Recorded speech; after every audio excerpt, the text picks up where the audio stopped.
नमस्कार दोस्तों, धर्म एवं अध्यात्म में एक बार फिर से तुम अकेले आए हो और अकेले ही जाओगे।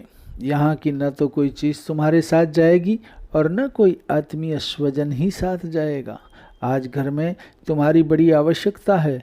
तुम भी ऐसा मानते हो कि मुझसे ही सारा काम चलता है, मेरे न रहने पर काम कैसे चलेगा।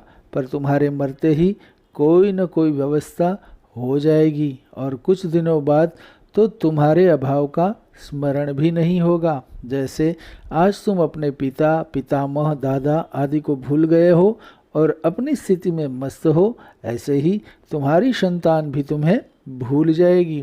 तुम व्यर्थ ही आसक्ति तथा ममता के जाल में फंस रहे हो और मानव जीवन के असली ध्येय को भूलकर, जिससे एक दिन सारा संबंध छूट जाएगा और कभी उसकी याद भी नहीं आएगी, उसी में मन को फंसाकर जीवन को अधोगति की ओर ले जा रहे हो।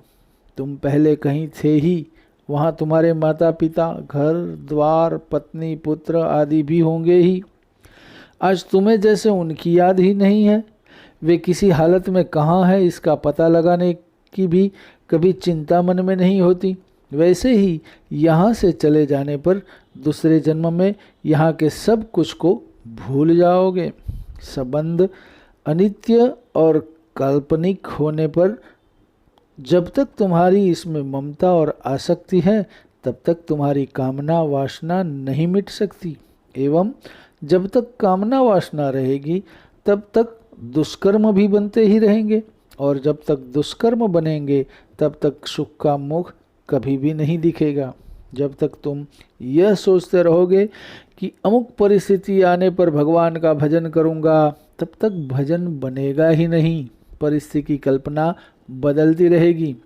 अतएव तुम जिस भी परिस्थिति में हो उसी में भजन आरंभ कर दो। भजन होने लगने पर परिस्थिति आप ही उसके अनुकूल हो जाएगी।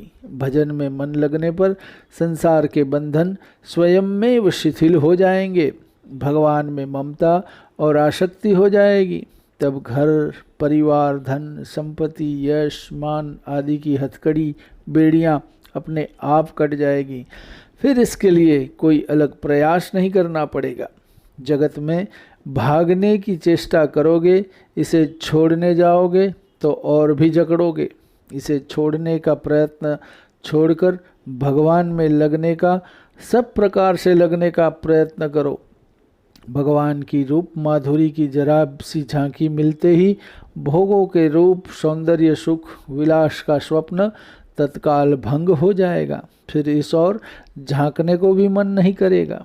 मानव जीवन अजगरों की भांति लंबे काल तक नहीं रहता। फिर इस समय तो बालक तथा तरुण भी सहसा मृत्यु के शिकार हो जाते हैं। अतएव बुढ़ापे की प्रतीक्षा न करके तुरंत भजन में लग जाओ। यह अवसर हाथ से निकल गया तो पीछे सिवा पछताने को कोई भी उपाय नहीं रह जाएगा। भगवान ने तुम पर कृपा करके संसार सागर से तरने और भगवान का प्रेम प्राप्त करने के सारे साधन सुलभ कर दिए हैं।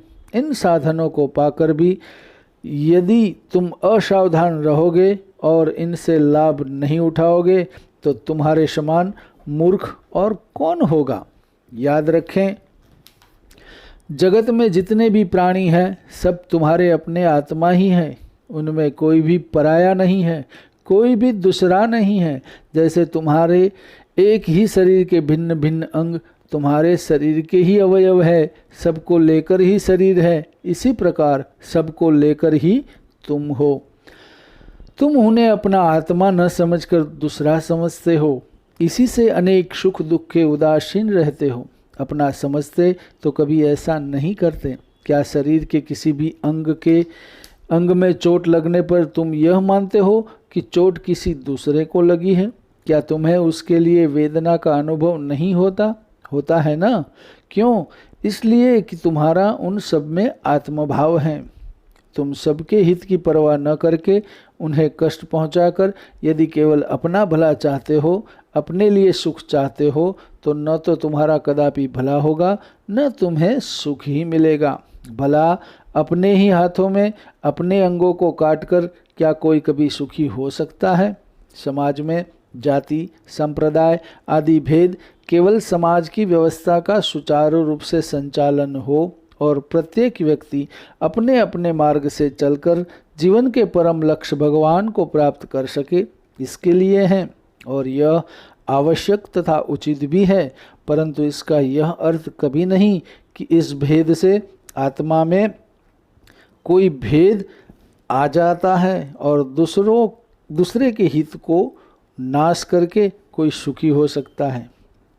जो व्यक्ति विश्वात्मा के साथ अपने को मिलाकर सारे विश्व के समस्त जीवों को अपने ही रूप में देखता है और सबके दुख सुख को अपना ही दुख सुख मानकर जैसे अपने दुख को दूर करने की और सुख प्राप्त करने की स्वाभाविक चेष्टा करता है, वैसे ही सबके लिए करने लगता है, उसका जीवन ही यथार्थ मनुष्य जीवन है और वही जीवन धन्य है।